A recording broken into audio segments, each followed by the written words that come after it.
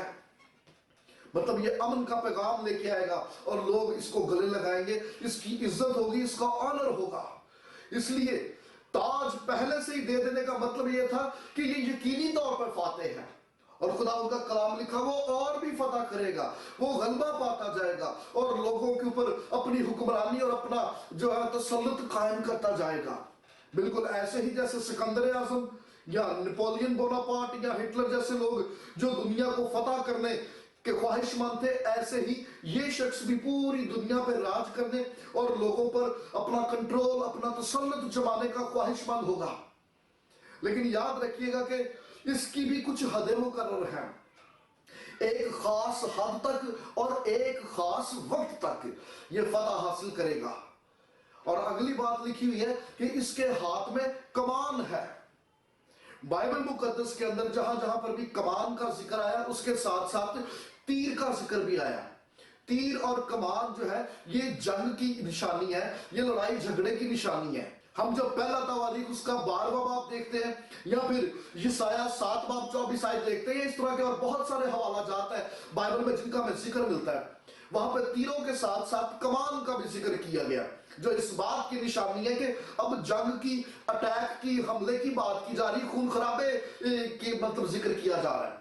لیکن اس شخص کے ہاتھ میں تیر نہیں ہے، صرف کمان ہے۔ صرف کمان کے ہونے کا مطلب یہ کہ یہ امن کا پیغام لے کے، صلح اور سلامتی کا پیغام لے کے آئے گا۔ اس کی جو اسٹریٹجیز ہوں گی وہ پرامن ہوں گی، اس کی جو پالیسیز ہوں گی وہ پرامن ہوں گی، اور بنی نوع انسان اس کے بنائے ہوئے قوانین، اس کی بنائی ہوئی پالیسی سے استفادہ حاصل کریں گے۔ لوگ اس کو ایک زبردست لیڈر تسلیم کر لیں گے، لوگ اس بات کو تسلیم کرنے پہ قائل ہو جائیں گے کہ ہی از اے سپر ہیومن۔ اور جب ہم تیسری اور چوتھی آیت کی طرف بڑھتے ہیں تو خداوند کے کلام میں لکھا ہوا ہے کہ یوحنا نے دیکھا کہ جیسے ہی دوسری مہر کو کھولا گیا تو جاندار نے بلند آواز سے کہا آ، اور جیسے ہی اس نے انوائٹ کیا، جیسے ہی اس نے بلایا، آ، فوراً سامنے منظر پہ لال گھوڑا دکھائی دیا۔ اب پہلی دوسری آیت کو تیسری اور چوتھی آیت کے ساتھ ملا کے پڑھیے تو تصویر تھوڑی واضح ہوتے جائے گی۔ مطلب پہلی مہر کھلنے کے ساتھ ہی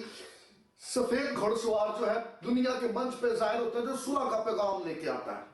لیکن جب ہم دانیل نبی کا صحیفہ کھولتے ہیں تو دانیل نبی کے 17ویں ہفتے کے مطابق یہ زبردست لیڈر جو دنیا میں ظاہر ہوگا اور ایک پرامن جو ہے حکومت کو قائم کرے گا، پالیسیز کو قائم کرے گا، 3.5 سال کے عرصے تک تو یہ پرامن ماحول قائم رہے گا، شانتی برقرار رہے گی۔ لیکن اس کے بعد جو ہی وہ اسرائیل کے ساتھ، بنی اسرائیل قوم کے ساتھ اپنے عہد کو توڑے گا، اپنے ایگریمنٹ کو بریک کرے گا، حالات بگڑتے چلے جائیں گے۔ اور جیسے وہ ایگریمنٹ بریک ہو جائے گا 3.5 سال کی پرامن حکومت کے بعد، جیسے ہی وہ ایگریمنٹ بریک ہوگا دوسری مہر کھل جائے گی، اور جیسے ہی آسمان پہ دوسری مہر کھلے گی، خدا ان کا کلام بتاتا ہے کہ لال رنگ کا گھوڑا جو ہے وہ دنیا کے سٹیج پہ ظاہر ہوگا۔ لال رنگ جو کہ خون کا رنگ ہے اور جنگ کا ایک نشان ہے۔ مطلب ایگریمنٹ بریک ہوتے ہی حالات جو ہے وہ بد سے بدترین ہوتے چلے جائیں گے۔ اقوام متحدہ نے بنی نوع انسان کی فلاح و بہبود کے لیے جو پیس ٹریٹی قائم کیا ہوا تھا، جو پرامن جو ہے پالیسیز کو بنایا ہوا تھا، وہ بری طرح سے فلاپ ہو جائیں گی۔ اور لال گھوڑے کی بابت یہ کہا گیا کہ یہ زمین سے صلح اور اطمینان کو اٹھا لے گا، مطلب لوگوں کے اندر نفرت اور غصہ کمال کو پہنچتا جائے گا۔ اگر ہم اپنے ارد گرد کے حالات پہ غور کریں تو آج ہم لوگ بھی کچھ ایسے ہی حالات میں سے گزر رہے ہیں جہاں پہ ہمارے سامنے بھی کچھ ایسے لیڈرز ہیں جو اگریسیو ہیں، اور لوگ بھی ہمارے سامنے کچھ ایسے ہیں، ماحول ہمارے ارد گرد کچھ ایسا ہے جسے دیکھ کے یہ محسوس ہوتا ہے کہ بنی نوع انسان میں سے آہستہ آہستہ انسانی زندگی کی اہمیت، اس کی ویلیو ختم ہوتی جا رہی ہے۔ اور جن حالات کی بابت خداوند کا کلام ہمیں یہاں بتا رہا ہے کہ جیسے ہی دوسری مہر کھلے گی اور یہ لال گھوڑا منظر پہ آئے گا, دنیا کے سٹیج پہ ظاہر ہوگا. اس لال گھوڑے کے ظاہر ہونے کا مطلب یہ, مطلب یہ لال گھوڑا انسانی آنکھ سے نظر نہیں آئے گا, حالات یہ بتا دیں گے کہ اب روئے زمین پہ ہو کیا رہا ہے. اور جیسے ہی یہ سرخ گھوڑا دوسری مہر کھلنے سے سامنے آئے گا, زمین پر سے امن اور اطمینان جاتا رہے گا, اور پہلے سے بھی زیادہ نفرت اور غصہ اپنی انتہا کو پہنچے گا, اور انسانی زندگی کی قدر, اس کی ویلیو دنیا لوگوں کی نظروں سے جاتی رہے گی. بعض لوگوں کا تو یہ بھی کہنا تھا کہ یہ لال گھوڑا, یہ سرخ گھوڑا رشیا کی طرف اشارہ, روس کی طرف اشارہ کیا گیا ہے, کیونکہ جس طرح سے ماضی میں سن 1982 میں لبنان اور سیریا کے ساتھ اسرائیل کی جو وار تھی, اس وار کے اندر رشیا کی بڑی سپورٹ تھی, کیونکہ رشیا یہ چاہتا تھا کہ عرب ممالک مل کے اسرائیل پہ اٹیک کرے اور اس کو ختم کرے, لیکن روس اپنے ان ارادوں میں کامیاب نہ ہو سکا, کیونکہ وہ وقت خداوند کی طرف سے ٹھہرایا ہوا نہیں تھا, اور رشیا کو شکست کھانی پڑی, اپنے ارادوں میں وہ ناکام ثابت ہوا. لیکن یہ ممکن ہے کہ مستقبل میں وہ دوبارہ کچھ اس طرح کی اٹیمپٹس کرے, اپنے عرب ممالک دوستوں کو وہ اپنے ساتھ میں لائے, اور اس کی بنائی گئی پالیسیز کے اندر بہت سارے اقتدار والے, بہت ساری حکومتیں پھنس جائیں, اور ان کو ساتھ ملا کے ایک دفعہ پھر وہ بنی اسرائیل پر اٹیک کرنے اور ان کو دبانے اور ان کو نیست و نابود کرنے کی کوشش کرے. رشیا یہ کب کرے گا اس وقت کی بابت تو ہم نہیں جانتے. ہاں, مگر جب ہم حزقیل نبی کا صحیفہ کھولتے ہیں تو اس کا 38واں باب اور اس کا 39واں باب ہمیں یہ بتاتا ہے کہ روس, رشیا اپنے عرب دوستوں کے ساتھ مل کر, دوسرے عرب ممالک کے ساتھ مل کر ایک دفعہ پھر بنی اسرائیل قوم پر حملہ کرنے کی کوشش کرے گا. اور جب ہم 5ویں اور 6 آیت کی طرف بڑھتے ہیں تو یوحنا کہتا ہے پھر میں نے دیکھا اس نے تیسری مہر کھولی, اور جیسے ہی تیسری مہر کھلی جاندار نے کہا آ, اور اس کے کہتے ہی کالا گھوڑا جو ہے وہ منظر پہ ظاہر ہوا, اور اس گھڑ سوار کے ہاتھ میں ترازو ہے. یاد رکھیے گا کہ یہ ترازو ورلڈ بزنس کی ایک تصویر ہے, ورلڈ بزنس, ورلڈ ٹریڈ کی طرف اشارہ ہے. مطلب اس کالے گھوڑے کے منظر پہ ظاہر ہوتے ہی جو ہے بین الاقوامی تجارتی نظام بری طرح سے متاثر ہو جائے گا, لوگ بری طرح سے اپسیٹ ہو جائیں گے. اب اس سارے منظر کو ایک سیکوینس میں دیکھنے کی کوشش کیجئے, تصویر واضح ہوتے جائے گی. اب دیکھیے سب سے پہلے پہلی مہر کھلی تو سفید گھڑ سوار جو ہے وہ دنیا کے سٹیج پہ ظاہر ہوا, جو کہ امن کا پیغام لے کے آیا, لیکن اس کی بنائی گئی پالیسیز جو تھی وہ ایک محدود وقت تک تھی, اور جیسے ہی جو ہے اس کے بنایا گیا نظام تہس نہس ہو گیا, برہم ہو گیا, تو ساتھ ہی دوسری مہر کھلی اور لال گھوڑا منظر پہ آ گیا. لال گھوڑا جو کہ جنگ کا ایک نشان تھا, مطلب اس کا بنایا گیا نظام جیسے ہی ٹوٹا, زمین پر جو ہے وہ جنگ کے حالات جو ہے وہ رونما ہو گئے. اور اس کے بعد جیسے ہی تیسری مہر کھلتی ہے تو کالا گھوڑا منظر عام پہ آتا ہے, مطلب جنگ کے بعد کے جو حالات ہیں وہ ہمیں دیکھنے کو ملتے ہیں کہ روئے زمین پر زبردست قحط پڑے گا, کھانے پینے کی اشیاء کی قلت ہوگی, اور مہنگائی جو ہے اپنے عروج کو چھوئے گی, کیونکہ اس کالے گھڑ سوار کے ہاتھ میں ترازو اس بات کی طرف اشارہ ہے کہ تجارتی نظام بری طرح سے متاثر ہوگا, لوگ ڈسٹرب ہو کے رہ جائیں گے. لکھا ہوا کہ 1 دینار کا 1 سیر گیہوں اور 1 دینار کا 3 سیر جو ہے وہ جو ملے گا. مطلب 1 دینار اس دور میں 1 دن کی مزدوری تھی, اور اس 1 دن کی مزدوری سے ایک نارمل گھرانہ جو تھا وہ اچھی طرح سے گزر بسر کر سکتا تھا. ایک فوجی سپاہی کی 1 دن کی جو تنخواہ تھی وہ 1 دینار ہوا کرتی تھی. اور یہاں پر گیہوں اور جو کا جب ذکر کیا گیا ہے تو یہ اس بات کی طرف اشارہ ہے کہ معمول کی چیزیں, روزمرہ کی چیزیں جو ہے وہ بھی آہستہ آہستہ انسانی پہنچ سے باہر ہوتی جائیں گی, مطلب مہنگائی جو ہے وہ کمال کو پہنچتی جائے گی. لیکن ساتھ ہی اگلی بات بھی لکھی ہوئی ہے, وہاں پہ لکھا ہوا ہے کہ تیل اور مے کو نقصان نہ کرے, مطلب اس گھوڑ سوار کو یہ حکم دیا گیا کہ جو معمول کی چیزیں ہیں, جو روٹین کی چیزیں ہیں وہ متاثر ہوں گے, ایک خاص طبقہ جو ہے ان حالات سے متاثر ہوگا, لیکن تیل اور مے کو نقصان نہ پہنچے. بائبل کے دور میں اس ٹائم پہ تیل اور مے سے مراد luxury life, well off life. اس کا مطلب کہ جنگ کے بعد کے جو حالات ہوں گے وہ نہایت سنگین ہوں گے. جو ہی تیسری مہر کھلے گی, یہ کالا گھڑ سوار جو اس کے ہاتھ میں ترازو ہے, اس کے آنے سے روئے زمین پر حالات اور بھی بدتر ہوتے جائیں گے.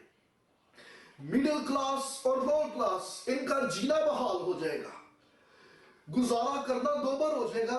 مہنگائی جو ہے اپنے کمال کو پہنچ جائے گی، لیکن وہ جو امیر طبقہ ہے، جو ویل آف ہے، وہ ان حالات میں سروائیو کر سکے۔ خدا ان کا کلام بتاتا ہے کہ اس گھوڑ سوار کو حکم دیا گیا کہ تیل اور مے کو نقصان نہ پہنچے۔ مطلب وہ لوگ جو پیسے والے ہیں، جن کا بینک بیلنس ہے، وہ اس مشکل گھڑی میں، ان مشکل حالات میں سروائیو کر جائیں گے، لیکن مڈل کلاس اور لو کلاس طبقے کے لیے جو ہے حالات نہایت سنگین ہوں گے، کیونکہ آہستہ آہستہ معمول کی چیزیں بھی ان کی حدوں سے باہر ہوتی ہوئی نظر آئیں گی۔ جب ہم 7ویں اور 8ویں آیت کی طرف بڑھتے ہیں تو یوحنا کہتا ہے کہ پھر میں نے دیکھا کہ اس نے چوتھی مہر کو کھولا، اور جیسے ہی چوتھی مہر کو کھولا گیا، ایک جاندار نے کہا آ، اور اس کے کہتے ہی منظر پہ سامنے ایک زرد سا گھوڑا ظاہر ہوا، اور جس کے گھوڑ سوار کا نام موت ہے، اور جس کے پیچھے عالم ارواح چلی آ رہی ہے۔ یونانی بائبل کے اندر یہاں پر جس ورڈ کا ترجمہ زرد کیا گیا ہے یونانی بائبل میں، وہ لفظ کلوروس کہلاتا ہے، اور یہی ورڈ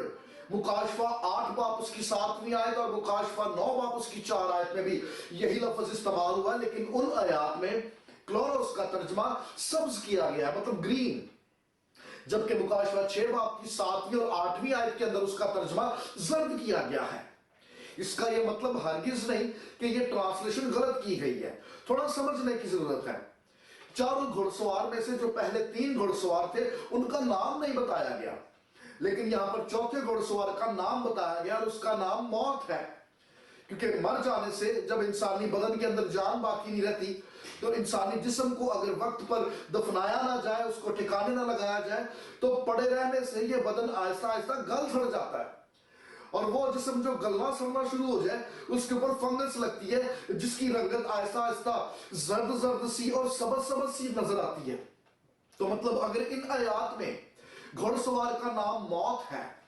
اور یہاں پر گھوڑے کے جو رنگت ہے وہ زرد کہی گئی ہے، تو یہ اس کے فنکشن کی طرف، اس کے کام کی طرف اشارہ کیا گیا ہے۔ مطلب اس گھوڑ سوار کے ظاہر ہونے سے روئے زمین پر کثیر تعداد میں بنی نوع انسان کی ہلاکت ہوگی، اور یہ ہلاکت اتنے وسیع پیمانے پر ہوگی کہ بتھیرے جسم تو ہے وہ انہیں زمین بھی شاید نصیب نہ ہو، وہ بڑے بڑے گل سڑ جائیں۔ اور 4 طریقہ کار بتائے گئے ہیں جس طرح سے بنی نوع انسان کو ہلاک کیا جائے گا، اور جب ہم ہلاکت کے ان 4 طریقہ کار پہ غور کرتے ہیں جس کی بابت خدا ان کا کلام ہمیں بتاتا ہے کہ اس گھوڑ سوار کو یہ اختیار دیا گیا کہ زمین کے 1/4 حصے کی پاپولیشن کو کس طرح سے ہلاک کیا جائے، تلوار سے اور کال سے، وبا سے اور جنگلی درندوں سے۔ مطلب یہ 4 ٹائپس بتائی گئی ہیں۔ جب ہم اس پہ غور کرتے ہیں تو ہمیں پتہ چلتا ہے کہ پرانے عہد نامے میں بھی جب خداوند نے بنی اسرائیل قوم کے لوگوں کو سزا دینی تھی تو انہی 4 طریقوں کا ذکر کیا گیا۔ مثال کے طور پر حزقیل کی کتاب اور اس کے 14ویں باب کو کھولتے ہیں تو وہاں پہ خداوند کے منہ کے الفاظ ہیں، یہ خداوند نے فرمایا کہ میں اپنی 4 بلائیں یعنی تلوار، قحط، مہلک، وبا اور درندے یروشلم میں بھیجوں کہ اس کے انسان اور حیوان کو کاٹ ڈالیں تو کیا حال ہوگا۔ مطلب اس وقت یہ میسج نبی کی معرفت بنی اسرائیل قوم کے لیے تھا کہ اگر وہ خداوند کو یوں ہی رد کریں گے تو خداوند اپنی 4 بلاؤں کو بھیجے گا، اور اگر وہ بلائیں یروشلم میں آ جائے تو پھر اس قوم کا کیا حال ہوگا۔ اس وقت تو یہ وارننگ، اس وقت تو یہ پنشمنٹ ایک خاص قوم اور ایک خاص علاقے کے لیے تھی، لیکن اب کی بات جب ہم اس چوتھے گھوڑ سوار کو دنیا کے سٹیج پہ ظاہر ہوتا ہوا دیکھتے ہیں تو اب کی بار یہ پنشمنٹ روئے زمین کے لوگوں کے لیے، اور اس گھوڑ سوار کے ظاہر ہوتے ہی زمین کا 1/4 حصہ جو ہے متاثر ہوگا، مطلب ایک بڑی تعداد میں بنی نوع انسان کی ہلاکت ہوگی۔ اور ایک اور بات یاد رکھیے گا کہ یہاں پر جو ہلاکت بنی نوع انسان کی بتائی جا رہی ہے یہ اس میں ایماندار نہیں ہے، کہ خدا ان کا کلام بتاتا ہے کہ عالم ارواح پیچھے پیچھے ہے، اور عالم ارواح کے اندر روحیں جاتی ہیں، ایمانداروں کی روحیں نہیں جاتی، کیونکہ جب ایماندار کی موت ہوتی ہے تو اس کی روح اب عالم ارواح میں نہیں، اس کی روح عالم بالا پر خداوند کی حضوری میں جاتی ہے۔ اور یہاں پر اگر ہلاک ہونے والوں کی روحیں عالم ارواح میں جا رہی ہیں تو یہ ایماندار لوگ نہیں بلکہ یہ غیر ایماندار لوگ ہیں۔